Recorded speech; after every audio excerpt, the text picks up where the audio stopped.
আলাইকুম। আসসালামু আলাইকুম। কিছুদিন আগে টেস্টি ট্রিট থেকে ফ্রুট কেক নিয়ে এসেছিল খাওয়ার জন্য। তো কেকটা মূলত যেরকম থাকে প্যাকে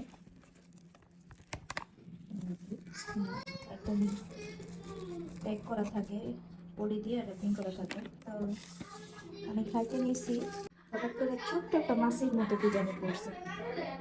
তো আমি ভাবলাম এটা কি হইতে পারে, ওইটা আমি রাইখা দিছি। তো পুরোটা ভাঙ্গে দেখি, দেখেন এটা কি, এটা কি বলে বললা, বুমরালি বললা নাকি, এই পুরা বললাটা এই দেখেন কেক এখনো লাইকে আছে। তো শপে আমি নিয়ে যাব, তারপরে মানুষকে সচেতন করার জন্য জিনিসটা করা, মূলত তারা কতটুকু স্বাস্থ্যসম্মত। এত সুন্দর র্যাপিং প্যাকের ভিতরে একটা কেক, যারা মূলত